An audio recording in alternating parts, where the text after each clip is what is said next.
This is one of the coolest things I have seen in a while. Howdy everybody, Steve here, KM9G. Today I've got a solar panel for you. It's called the LightSaver Max. It's more than just a solar panel. It's a charge controller as well as a battery pack. So I guess that makes this a solar generator. And you don't even need to bring fuel, like those pesky gas generators out there. We're going to power up a QRP ham station. We're going to make some FT8 contacts, and I'm going to show you how long it lasts. You can charge it from USB-C, or you can charge USB devices from it with its USB-A ports. You can also charge it from your car's cigarette lighter plug, or you can turn this thing into a cigarette lighter plug. And with that guy there, that looks like a 5521 barrel connector to me. We can make our own 5521 to 552 something cables and power a whole bunch of radios. Right off the top of my head, I can think of the X6100, the 6200, the G106, the 705, all of the QRP Labs radios, if you convert them over to 12 volts. And I even have a little 12 volt to 9 volt buck converter that I can put in between this thing and my devices. We can get 5 amps out of the 12 volt ports, and we can get 3 amps out of the, I think it's 3 amps, let me double check. Yeah, out of the USB-A ports, we can get 2.5 amps, and out of the 12 volt port, we can get 5 amps. So we can power a lot of stuff. I want to figure out how long I can run my radios on this thing too.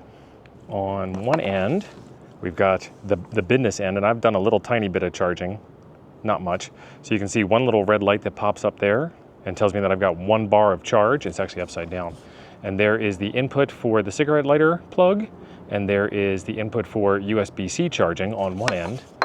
And then on the other end, we've got a flashlight. It's actually lit up a little bit in there to indicate where your USB-A ports are, and there's the 12 volt output socket that I showed you.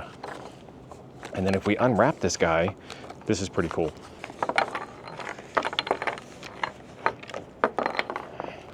Nice little compact roll-up solar charging system, and there is your battery pack. 1 day laying flat facing the sun, 2 days on a backpack as you're hiking, or 5 to 6 days on a backpack facing away from the sun. It'll actually charge with sunlight not directly on it. That's pretty cool. Let's see there, state of charge before we start the test. Fully charged, all the way into the green. It's kind of upside down. There, let's turn it over. Fully charged, all the way into the green. And I turned the flashlight on because it's got a flashlight feature. So double click to get the flashlight on, off, and good. And then it's not going to show up on camera all that well. Well, the flashlight's going to show up on camera great. There we go. There's a little tiny hint of green light in there. That's your standby mode to let you know that it's doing something. So if you long press that button, it'll shut off. We've got the test station all set up. We're running 20 meter FT8. The bands are kind of lousy today. I've got an external tuner on to get the antenna into resonance. This will be plugged into shore power. I've got a Raspberry Pi over here that is going to be doing all the FT8 controlling. It's going through my gas station USB cable wrapped around a toroid to stop the RFI that this thing is known for. But what I'm going to do is I'm going to make a test contact. Then we're going to plug it into the PowerFilm LightSaver and take it from there, see how long it lasts. And the radio will be the only thing that's plugged into the LightSaver. We're going to do the full 10 watts out of the radio, and we'll see how long that battery will last, because this is going to be a torture test. The really cool thing about doing this test, you saw I was on the FT8 frequency, you heard the melodious song of my people on FT8, let me turn that down a bit, is because even if I don't make contacts, the radio is still transmitting for 15 seconds and listening for 15 seconds, and it's going to do the full brute force brutalization test of this battery. So hopefully I'll make some contacts. Hopefully some of y'all will be able to contact me while I'm doing this test. But if you don't, it doesn't invalidate the test, which is pretty awesome. And then you can kind of extrapolate from there. SSB, the battery would last longer. CW, the battery would last about the same, more or less contacts. It's all math, and then once you take the math, once you have the data, then you can adapt it to your circumstance. So I'm going to make a test contact here. I found a clear frequency. We hit the tune button, and let's see what happens. Oh, tune's good. We hit enable TX, and we're calling CQ. We'll see if we get anybody, but I just want to verify the system works, and the radio is transmitting just fine. I am set for 10 watts. We're getting 11 watts output according to the meter with a 1.02, 1.01 to 1 SWR Pretty good. According to PSK Reporter, we're being heard. Everything's looking good, except no contacts yet. Oh, there we go. I spoke too soon. KK5NM from a 5 call, so Texas, and NM in New Mexico. Who knows? I'm just making stuff up. But we have proven the station is up and running, so I'm going to finish out this contact, then I'll show you how we're hooking the battery in. So this battery comes with a whole bunch of accessories. You can see it's got the flashlight and the regular USB-A ports and that 12-volt port, and that's what I want.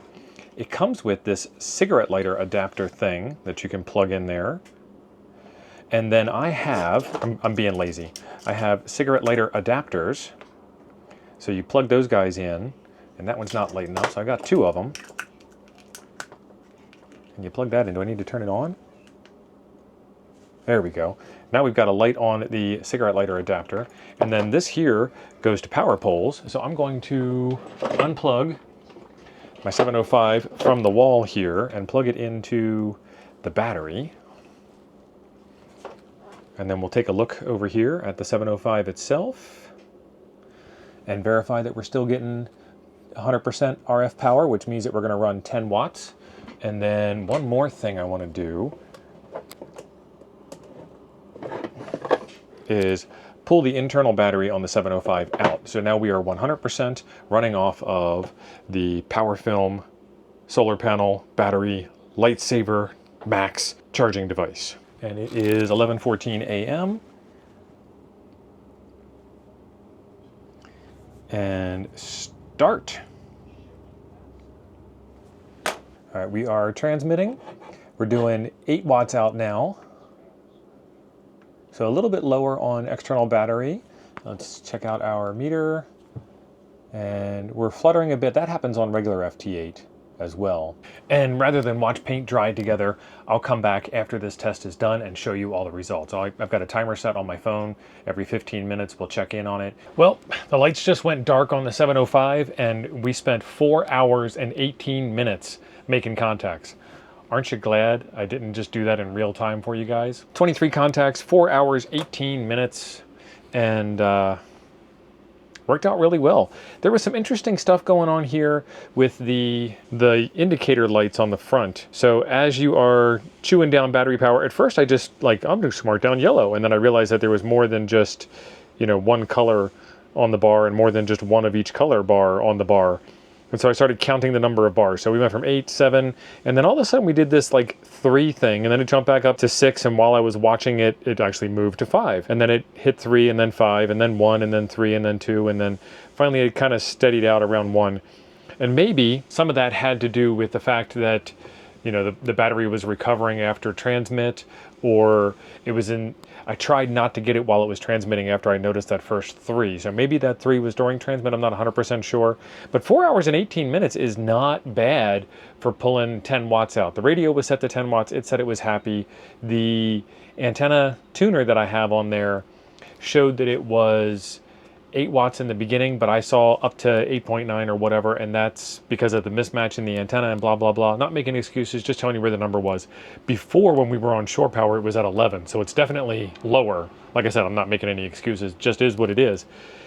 Overall, the thing is pretty cool. I like the idea that it's a solar panel, a battery charger, and a battery all in one, and then it has some pretty neat features for power. Yep, there's 1 light remaining. And then on the other side, let me unplug it from the radio.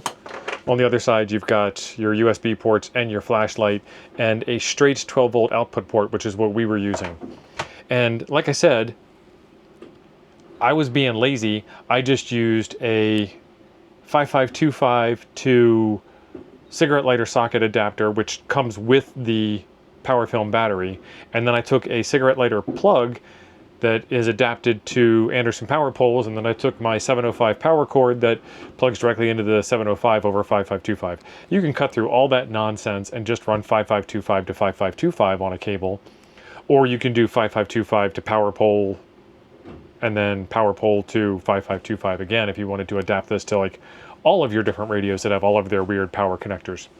And here's another cool thing. Wait, it didn't have USB-C ports on it? Well, here, let me fix that for you. There's a USB-C port for you. And this is a pretty cool little cigarette lighter adapter thing for converting over in your car, and I've used this for quite a while in the car. This one here is rated at 45 watts output on the USB-C port, so you could even run you could go crazy and run a USB-C to PD trigger cable to Anderson power pole adapter. I mean, we're hams. We can adapt pretty much anything to pretty much anything else, given enough time, money, and spit and polish and bubble gum. I was giving it about 90% effort because, you know, it's four and a half hours of work to do this video. And sometimes I would come in and it would be stuck trying to reply to somebody who had already disappeared, which is perfect for the test because then it'll just try and try and try and try and nobody will answer. Sometimes I'd come in and somebody had answered within that last, you know, 5 minutes period, possibly from when I looked at the screen and didn't. So this is probably a little bit better than average work. I mean, if you're sitting there staring at this thing for 4.5 hours, God bless you. Bless your heart, as they say in the South. And if you're just a casual user, if you're trying to activate a park and enjoy dinner with your family and so on, you'll get the park activated. You'll have plenty of opportunity to make contacts.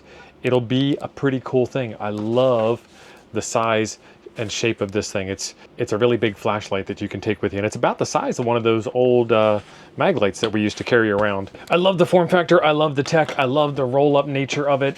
Slide this thing right inside your backpack. It's the same height as your typical laptop, so it'll fit right inside most backpacks, no problems there. That's probably like the biggest selling point for it. Rollable solar panel plus battery that fits in your backpack, ready to go. I will leave links in the description down below where you can get your hands on one of these guys. And it's a tad bit expensive, but if you know anything about PowerFilm, their solar panels are nearly indestructible. So that's where all that value comes in. On your way down to check it out, make sure you click that subscribe button on the way by. That would be pretty cool of you. And right over here, I got another video for you that you might enjoy next. Thanks for being awesome. I'll see you over there.